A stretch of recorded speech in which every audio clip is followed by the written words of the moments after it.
Feche teus olhos, Pai. Nós colocamos diante de Ti, Senhor Deus, a Tua palavra. Se há alguma coisa que pode alterar, que pode mudar, que pode vencer as batalhas da nossa vida, é um princípio novo. No lugar da confusão, nós colocamos o princípio do bem. No lugar do medo, nós colocamos a palavra da coragem. No lugar da enfermidade, nós clamamos pela saúde e declaramos cura, cura e cura. E o Senhor é poderoso fazer milagres nessa noite. Eu sei que o Senhor fez já. Que a Tua graça esteja sobre esse lugar, nos ensinando que a Tua palavra, onde tem um problema de relacionamento, Ele vai trazer paz. Onde tem guerra, haverá paz. Onde não tem direção, haverá direção. Basta que uma palavra do Senhor esteja nesse lugar. Eu Te louvo, Pai, porque na dimensão de tantos anos, de milhares de anos, essa palavra tem sido a direção para o mundo. Ela tem estabelecido o que nós temos de segurança. Até hoje, o que tem de bom, o que está em pé, o que se sustenta, o que tem verdade, é baseado no princípio da tua palavra. Por isso nos ensina a colocar isso no dia a dia, em cada lugar na nossa casa, no nosso andar, na nossa estrutura de vida. Isso não é difícil, como a Tua palavra diz em Deuteronômio 30, não está nem longe, não está lá no alto dos céus, nem no fundo do mar, além do mar, para que a gente tenha que ir lá e alguém buscar e trazer para que a gente possa ouvi-la e para que a gente possa obedecê-la. Mas a Tua palavra está bem perto da nossa boca, dentro do nosso coração. Nos ensina isso, Pai, que é muito fácil. Dá-nos ouvidos espirituais, dá-nos sensibilidade. É um tempo de guerra, Pai, é um tempo que nós precisamos muito das Tuas direções, para não fazer a coisa errada, em nome de Jesus. Amém? Amém. Eu quero falar hoje sobre paternidade, né? Dia dos Pais não poderia ser diferente. E eu quero falar sobre o que é a paternidade para nós. Qual a influência de ter um pai. E eu quero falar isso do ponto de vista natural e quero falar isso do ponto de vista espiritual, das duas formas. E nós sabemos que a gente celebra o Dia dos Pais e muito baseado naquilo que se o pai é bom, é uma boa figura, se ele é ruim, foi ruim. Mas o pai, para a família e para a sociedade, ele é algo fundamental. E nós sabemos disso, mas talvez a gente não tenha a realidade, a importância de quanto o pai representa. O que um pai representa numa família ou numa sociedade? O pai representa segurança, sustento, disciplina, limites, referência profissional, emocional, espiritual. O pai é fonte, ele é um socorro, ele é um porto seguro, né? Ele é responsável pela herança que vai te deixar, ele é responsável pelo seu futuro. Então, assim, um pai, ele tem muitas responsabilidades. E quando o pai falta na casa, a nação também sofre. Porque pais que têm filhos e que eles não podem dar o que eu disse, eles geram filhos com instabilidade. Filhos que ora estão na presença de Deus, ora não estão, ora depende de Deus, ora não depende. E você gera na nação um ser humano que ele não entende muito o posicionamento dele, porque ele não teve limites, ele não teve referência, ele não teve caminhos, ele não tem direção. Então a paternidade é algo fundamental. E eu quero falar hoje, através da vida de Jesus, como filho, o quanto o pai foi importante para ele no dia da ceia. O quanto a referência de Jesus, e tudo tem que ser através de Jesus. Jesus tem que estar no centro. Não pode ser a nossa carência. Eu tenho um problema com meu pai, e meu pai, eu não vi meu pai. eu não entendi, não fui, sei lá, abençoado por ele, eu não fui ensinado. Eu sei que nós temos muitas quebras em nós, do nosso pai natural. E às vezes o pai não foi ruim porque ele queria ser ruim. É o que ele recebeu. E existe um trabalho das trevas, de geração em geração, para quebrar o mundo, para quebrar a instituição, sabe, mais forte de Deus, que é a família. E quando esse trabalho vem sendo feito, a gente fica no problema que aconteceu ontem. Ontem, que eu digo, um pai que não teve na sua casa, um pai que não foi presente para você, um pai que não foi referência para você, um pai que falhou, mesmo estando presente, falhou. Então essa estrutura, ela não é culpa do seu pai, ela não é culpa do ser humano, ela é um resultado de um trabalho de formiguinha, de disfarce, de gerações em geração. Isso entra na questão educacional, isso é na questão profissional, na questão de sustento, na questão de religião. Nós temos milhares de religiões no mundo, mas a maioria das religiões, elas estão com algumas deturpações. Muitas delas foram montadas na emoção, na fé, no milagre de uma pessoa, e não baseado no princípio de Deus. E é muito importante que, sabe, enquanto eu faço parte da sua história, da sua vida, né, porque eu já morei aqui, fui embora, e estou de volta há 8 anos, então a gente nunca sabe se a gente vai ficar a vida inteira num lugar, principalmente quando a gente é conduzido por Deus, né? Eu não estou dizendo para vocês que vou embora, não, só estou querendo dizer para você que enquanto eu estiver pregando e enquanto eu estiver à disposição da sua vida como pregador, eu vou estar te ensinando princípios, o que Deus pensa, o que Deus quer. Nós não podemos trabalhar a nossa vida a partir da nossa dor, a partir das nossas quebras, a partir daquilo que não funcionou. Não dá para você. Se você partir desse ponto, você parte para o lugar mais errado da sua história, porque você vai mexer numa dor, enquanto ela não for sanada, calada, pagada. Alguém tem que pagar o preço dessa dor, alguém vai ter que justificar essa dor. Como é que alguém justifica uma dor? Eu estava falando, eu não sei se foi no seminário de bênção e maldição, que eu estava dizendo que muitas vezes a gente teve sonhos interrompidos, né? Aí tem aquele monte de gente que tem, eu acho que eu falei em São Paulo isso, pregando lá. Tem gente que tem um sonho de ter uma bicicleta, aí compra uma bicicleta, ela fica pendurada lá, enferrujada, não anda na bicicleta, né? A bicicleta fica lá, porque é um sonho que tinha. E passou o tempo da bicicleta. Tem gente que comprou a bicicleta porque era um sonho, hoje tem condições, compra, mas não usa. E quantas coisas a gente sonha e a gente realiza que não servem mais para o dia de hoje, mas a gente busca porque a gente está tentando pagar uma dívida emocional do que faltou na nossa casa. Quando Cristo aparece na nossa vida, quando Cristo ele é apresentado para nós, ele tem que ser a solução dessas crises, dessas coisas que não funcionaram, e ele tem que acalmar isso, porque ele vem apresentar algo muito maior, algo que suplanta 500 bicicletas, que suplanta 500 pais bons, que suplanta qualquer situação que você viveu, porque ele está te trazendo a possibilidade de você nunca mais morrer. A ceia fala disso, de um pai que está buscando um filho que não quer que esse filho morra.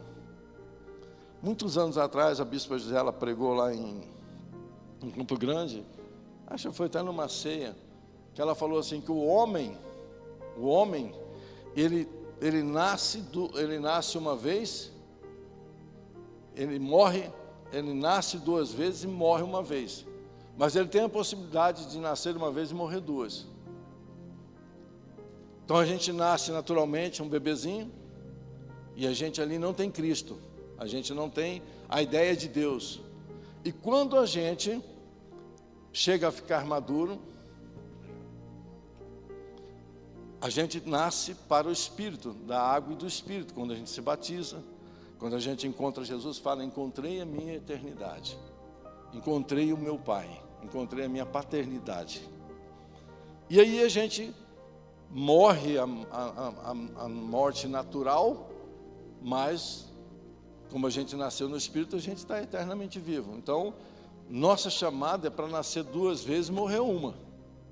Mas existem muitos filhos de Deus nesse dia que não entendem a paternidade mais importante da terra, porque estão presos na paternidade da dor do pai natural. Porque o pai falhou, porque as coisas não funcionaram, e aí o cara não anda para frente, a pessoa não anda. Por quê? Porque ela não consegue se mover através da dor, ela não acha uma saída. E aí a gente, nessa caminhada de dor, a gente joga para fora a maior oportunidade que um ser humano tem de conhecer o pai espiritual, porque você também pode conhecer 2 pais na sua terra. O pai biológico, claro que muitos tiveram um pai depois que a mãe separou, teve outro pai, mas eu não estou falando desse pai que pôde te criar, essa pessoa que pôde te cuidar. Eu estou querendo falar do pai natural, biológico, e do pai espiritual. Quando os pais da natureza nossa humana falham, tem um pai que nunca falhou e nunca falhará. Só que essa é uma busca que o ser humano tem que transladar as suas dores emocionais e colocar isso na cruz. Quando Jesus veio para cá, ele não passou nenhuma coisa diferente que nós passamos hoje. Coloca Mateus capítulo 4, versículo 1. Eu quero te mostrar a caminhada de Jesus antes dele começar sendo um profeta e antes dele incomodar o Sinédrio e ser morto pelo Sinédrio por Roma a respeito do que ele estava trazendo, né? A ideia dele foi tão forte de mudança para que o homem tivesse paz, que o homem não suportou a ideia da mudança. Tem muita gente que não suporta a ideia de mudar a sua mente. Deus está agindo na sua mente conforme a pessoa acha. E esse é o maior problema, porque o tema da minha palavra é assim: paternidade reconhecida pelo filho. Quem reconhece o pai é o filho, porque o pai sabe que gerou o filho. O pai sabe quando o filho nasce. O filho, quando é bebê, ele não sabe nem quem é mãe, quem é pai, quem é homem, quem é mulher. Ele não sabe nada, é um bebê. Então fala assim comigo: quem reconhece o pai é o filho. Então o reconhecimento da paternidade é o filho quem dá. Tu és meu pai. Tu és o meu pai.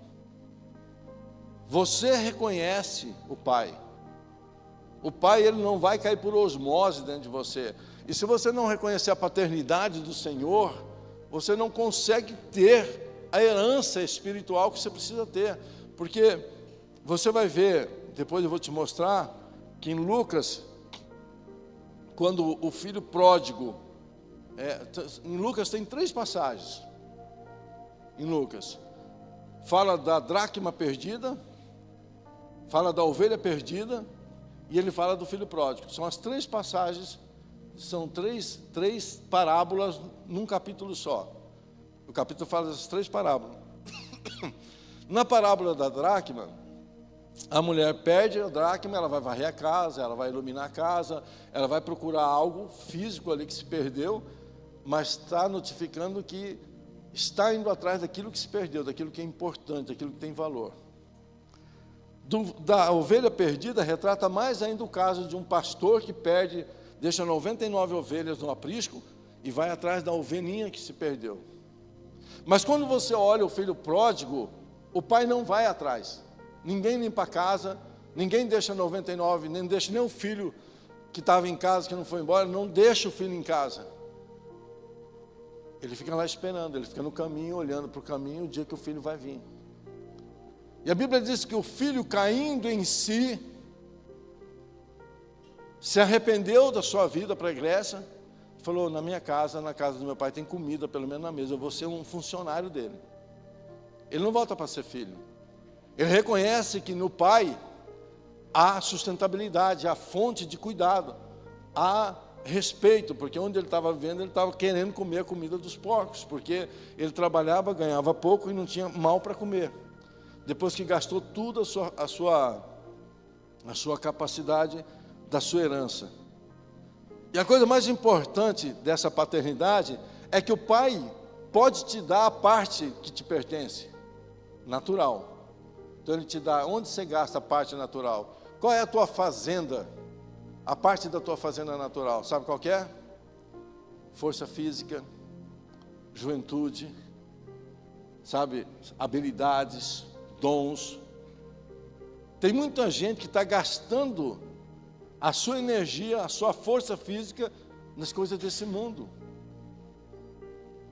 E um dia ele vai lembrar, se eu pudesse ter feito mais para o reino. Se eu tivesse gastado a minha energia no reino. Todos os dias eu levantava e gastava a minha energia em alguma coisa que não era do reino. Porque, gente, todos nós precisamos trabalhar, mas transformar o nosso trabalho em algo que se compara ao reino, é até boçal isso. Nosso trabalho é muito necessário, mas o reino fala de salvação, fala de restauração eterna de gente, fala de a gente gastar nossa energia naquilo que os olhos do Pai estão naquilo. Isso é uma das coisas que a gente faz com jeitinho, porque na parábola também de Mateus, sobre o homem que construiu a sua casa numa areia, tal, ali, ele vai ali, depois ele fala assim, que para frente ele fala que tem uma parábola que ele fala que jeitosamente deixais o mandamento de Deus para cumprir as vossas próprias vontades. Foi quando os fariseus criticaram os discípulos, porque os discípulos estavam comendo sem lavar as mãos, que era costume em Israel. Fala, jeitosamente vocês deixam o princípio de Deus para acreditar na sua própria vontade. Quando Jesus aparece na terra, ele manifesta o que é que um filho tem que fazer para reconhecer o pai. Cristo fala, como eu reconheço esse pai? Olha para Jesus. Faz o que Jesus fez. E o que ele fez? Em seguida, Jesus foi levado pelo Espírito ao deserto para ser tentado pelo diabo. Depois de jejuar 40 dias e 40 noites, teve fome. O tentador aproximou-se dele e disse, se és filho de Deus, ordena que essas pedras se transformem em pães. Jesus respondeu, está escrito, nem só de pão verá o homem, mas de toda palavra que procede da boca de Deus. Então o diabo levou a cidade santa e colocou na parte mais alta do templo. Volta um pouquinho ali antes aí, não só de pão, não, esse aqui, não só de pão. Primeira tentação, necessidade física, que fala de comida, bebida, moradia. Comer pão significa estar vivo, poder produzir, poder estar seguro. A primeira tentação tem a ver com a sua formação pessoal, como eu vou viver, como eu vou me sustentar. Então Jesus não troca a proposta do diabo de conseguir pão fácil, deixando o reino de lado. Porque a proposta aqui não era transformar uma pedra em pão, era dizer assim, acha outro jeito de se sustentar. Não presta atenção no que foi te ensinado, porque Jesus tinha um ensino a respeito da vontade do Pai. Caminhos curtos não nos levam a Deus, desviam a gente do caminho. E o diabo pode passar a vida inteira dando pequenos desvios para a gente. E a gente está achando que a gente está andando, porque de vez em quando a gente volta no caminho. Então, às vezes você vai passar necessidade. Às vezes as coisas não vão ser como você quer, mas porque você tem um propósito maior. Agora, passar necessidade sem propósito, aí é uma desgraceira mesmo, né? Porque eu já não tenho propósito nenhum, já não estou indo para lugar nenhum, não estou imbuído em nada, ainda vou passar fome. Mas por um valor de eternidade, quando a gente descobre a herança que nós temos, porque nós estamos falando de herança, pai é herança, pai é fonte. Quando a gente descobre o que está no jogo, a gente faz a opção de comer as pedras que o diabo propõe, porque esse pãozinho vai se transformar numa pedra depois. Na hora o pão é quente, na hora do fervor emocional, é legal. Mas depois que passa a emoção, a gente fala, nossa, por que eu me enfiei nisso? É sempre assim. Pode passar, Sandra. Então o diabo levou o santo, colocou na parte mais alta do templo. E lhe disse, se é filho de Deus, joga-te daqui para baixo, pois está escrito, ele dará ordem aos anjos dele a seu respeito, com as mãos eles o segurarão, para que você não tropece em pedra alguma. Salmo 91. O que é que o diabo estava tentando dizer? Não pense através de Deus, não. Entendeu? Tenta ele. Sabe, tenta ele. Vamos ver se ele é Deus mesmo. Mais uma vez, a fala da serpente, que não bastava no Éden, ele está colocando uma dúvida aqui. Ele está chamando a gente para ser independente. Ele está dizendo para a gente que se a gente chegar a cair e Deus não pegar, Deus não existe. É isso que ele está tentando dizer. Porque quantas vezes a gente caiu e parece que Deus não estava ali? Concorda com isso? Quantos dias maus a gente passou e parecia ou parece que Deus não está no lugar? Mas Senhor, como que isso aqui pode ter acontecido? Até porque o ser humano tem uma ideia muito esquisita, que perto de Deus nenhum mal vai acontecer, que perto de Deus nenhum sistema vai dar errado. E se uma coisa deu errada, ora, logo Deus não está nesse lugar.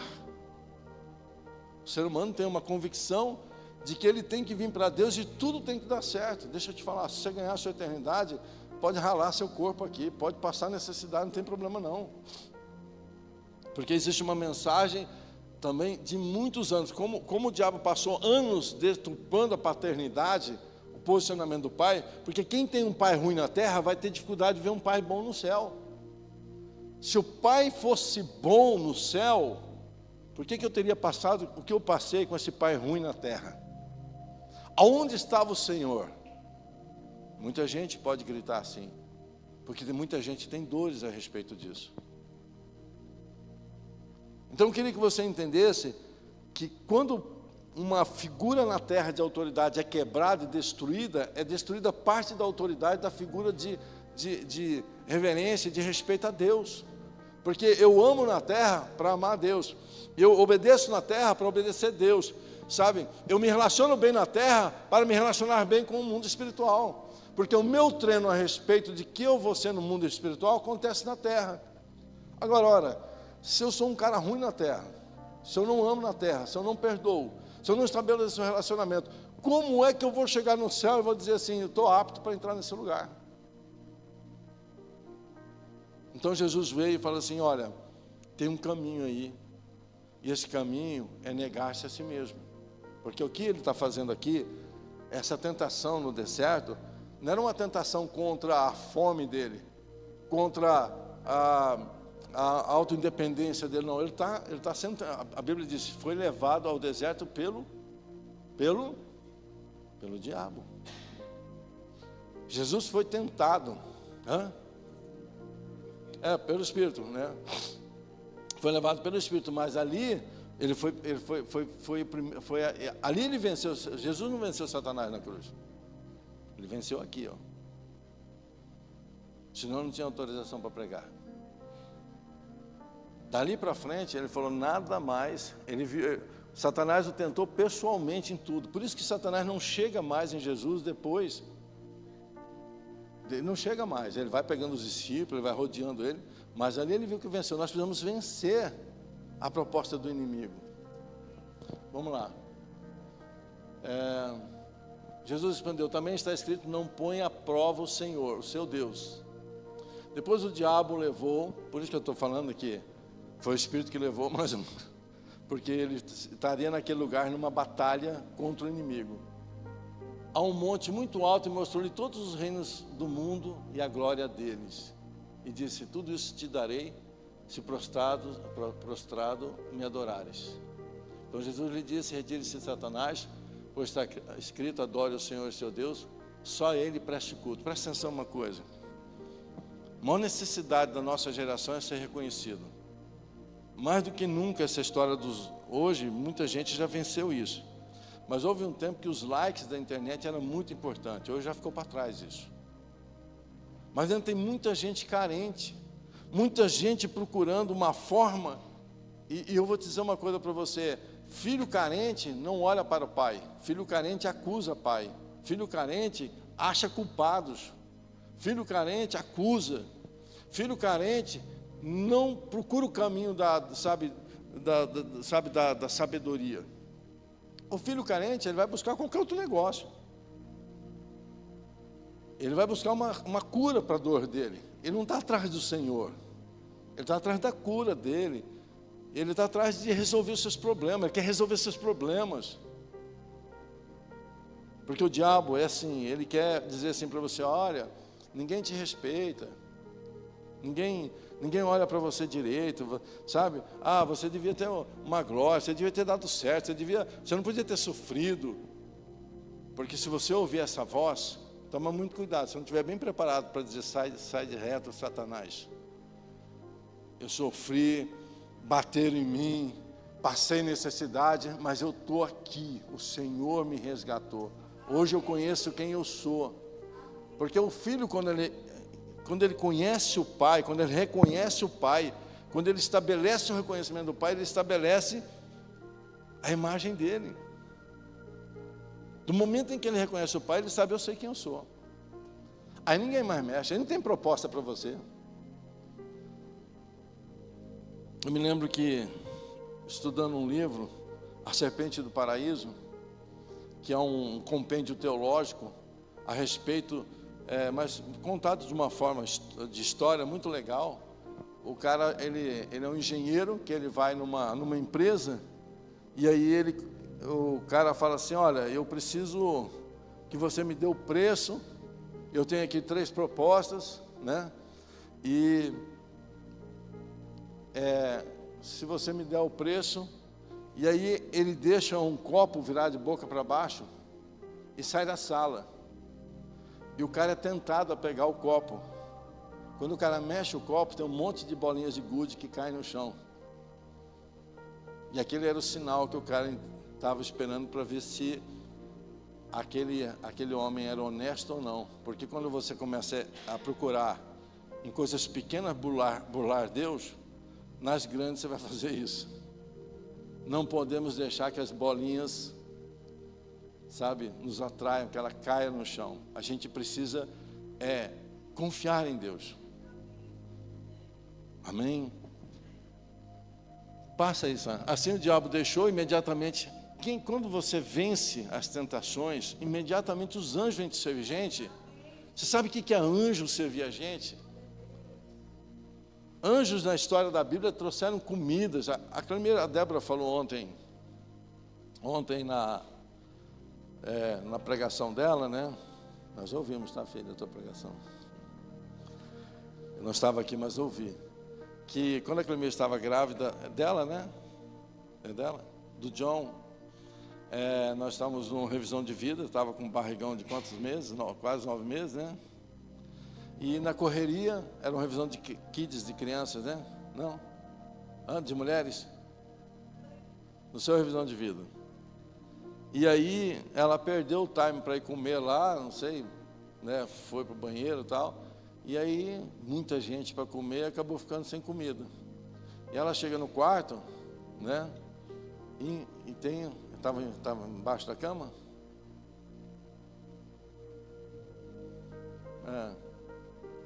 Você não quer contar? Isso é um milagre. Isso é sobrenatural. As pessoas precisam saber que os anjos servem, né? Amém. Quando começou a visão, né, dos revisões de vida, na época era encontro com Deus, e aí o Peter já tinha feito em Brasília, e eu não podia ficar para trás. E aí eu grávida, né? Na época o pastor Hugo, ele falou assim: não, você pode fazer, grávida, nós vamos cuidar de você. E aí o lugar de comer, na verdade, era longe. E eu grávida, assim, falei: não, vou deitar, né? Cansei, né? E fui para o quarto. E aí eu falei, né? Falei assim: Deus, eu estou com fome, manda alguém me servir, alguém me trazer comida. Pede para alguém trazer comida. Orando assim, pensando que as meninas que estavam no quarto comigo fossem trazer comida para mim.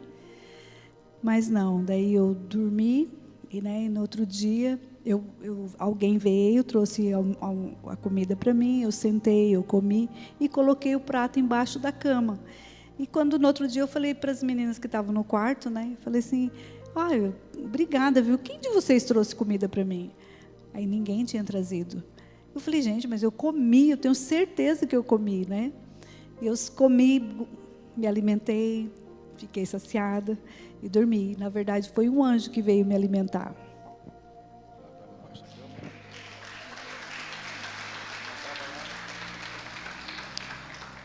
Então, ela não falou e o prato estava embaixo da cama, E ela tem outros milagres de anjos, Tem um monte de anjos que serve essa mulher aí. Então... Eita glória. E assim, quando você vence os dias maus, os anjos estão te servindo. O Pai está enviando, seres celestiais com as bênçãos para te cuidar. Só que você precisa permanecer nesse reconhecimento que o Pai é a fonte de todas as coisas para você. Passa aí, Sara. Quando Jesus ouviu que João tinha sido preso, retirou-se para a Galileia, vai passando. Deixando Nazaré, foi viver em Cafarnaum, que ficava junto ao mar, na região de Zebulon e Naftali, para cumprir o que fora dito pelo profeta Isaías. Terra de Zebulon e terra de Naftali, caminho do mar, além do Jordão, Galileia dos gentios. O povo que vivia nas trevas viu uma grande luz, sobre que viviam na terra da sombra da morte, raiou uma luz. A partir desse dia, Jesus começou a pregar, arrependam-se, pois o reino dos céus está próximo. Então assim, Jesus, ele venceu Satanás. Ele não aceitou as propostas. O problema é que ele tinha um tempo curto. Ele tinha um propósito claro. Para nós não sabemos como vai ser o dia da nossa crucificação, Você vai querer ser crucificado? O dia da nossa morte, Então, se você não sabe o dia, todos os dias nesse tempo, o diabo vai trazer proposta. Ele vai fazer com que você não aceite o que você tem, que você critique o que você tem, que você ache que é pouco o que você tem, que você acha que você merecia mais, porque sempre o inimigo está dizendo para você que aquilo que Deus te dá ou te deu não é o suficiente, Eu queria só colocar 3 pontinhos rapidinho. Quem reconhece o Pai é o Filho, João 5,19. Jesus lhes deu essa resposta: em verdade lhe digo que o Filho não pode fazer nada de si mesmo, só pode fazer o que vê o Pai fazer, porque o que o Pai faz, o Filho também faz. Isso aqui é ensino, isso aqui é referência. Quando você quer saber o que o Pai faz, olha para Jesus. Ele está dizendo, olha, eu só faço o que o Pai faz. Eu só fiz o que o Pai fez através de mim. E ele diz, quando ele vai embora, que a gente poderia fazer mais do que ele. João 6,38. Pois desci dos céus não para fazer a minha vontade, mas a vontade daquele que me enviou. Esse é um momento em que a gente tem que começar a pensar a respeito, se nós estamos muito preocupados em fazer a nossa vontade. Tem muita vontade nossa na mesa, tem muito querer nosso na mesa. Escuta, Deus não quer te dar um carro, Deus não quer te dar uma casa, Deus não quer te dar uma profissão. Deus quer te dar eternidade, é muito mais profundo, é muito maior, isso não tem preço, você pode ser a pessoa bilionária na terra, você pode se tornar a pessoa que vai encontrar uma jazida de ouro e ficar bilionário, mas isso não compra a sua eternidade, não compra os seus valores, não compra um bom casamento, uma boa criação de filhos. Todos aqueles que casaram, que geraram filhos, sem a presença de Deus, geraram problemas, geraram separações. A nossa nação, de cada 4 casamentos que é feito, 3 acaba. E muitos acabam dentro da igreja, porque não são feitos na linha de Deus, apesar de estar dentro da igreja. Nós temos que entender o quanto é importante ser filho de Deus, estar ouvindo a palavra de Deus, estar sendo direcionado pelo sentimento de Deus. Amém? Em Mateus 11, 27,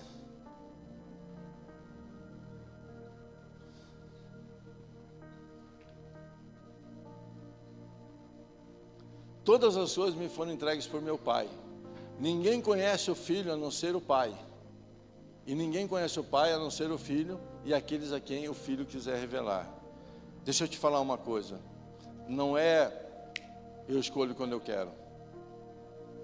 É olhar para Jesus, se submeter a Jesus e dizer: Jesus, me revela o Pai. É um caminho de intimidade. Eu preguei na quinta-feira para os homens aqui, e eu falei sobre intimidade. Você se lembra, Sandra, que eu preguei? Não lembro, né? Foi Salmos.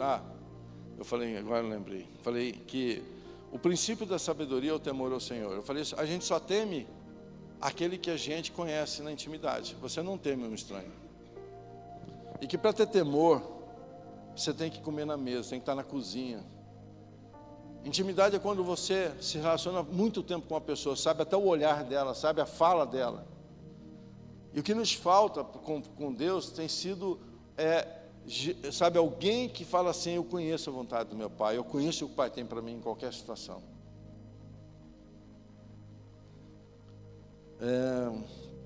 Quando Jesus sai do batismo dele, o que o Espírito Santo faz? Ali antes de Mateus 4, 1 ali, diz assim: este é meu filho amado em quem me comprazo. Essa palavra comprazo é que eu tenho alegria.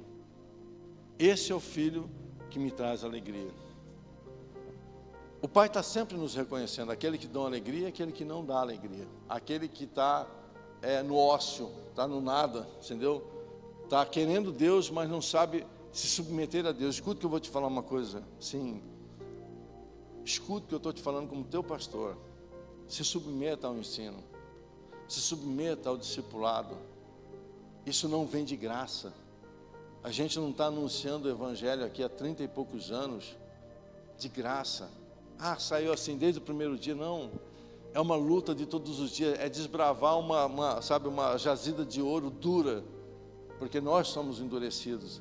Cavucar dia após dia, você não vê sair nada. Tem dia que você trabalhou meses, anos, você fala: cara, aqui não sai nada, eu estou com dificuldade, as coisas não mudam. Deixa eu te falar, às vezes está um palmo a jazida do ouro e a gente desiste. Sabe, continuar a crer, continuar a depender, mesmo quando não tiver as sensações que o sistema tem nos mostrado, porque o sistema tem vendido uma coisa que não é bíblico. O sistema tem vendido para você que tudo tem que dar certo sem nenhum esforço seu, porque Deus é todo poderoso, Ele pode destruir tudo que o diabo faz. Ele vai destruir com as suas mãos. Ele vai implantar o reino com as suas mãos. Deus delegou isso à raça humana, o governo da terra. E hoje é um dia em que o Pai, mais uma vez através da ceia, está dizendo para nós: vamos gastar a sua força, a sua energia naquilo que constrói a eternidade. É só aparecer um probleminha que a gente dobra o joelho.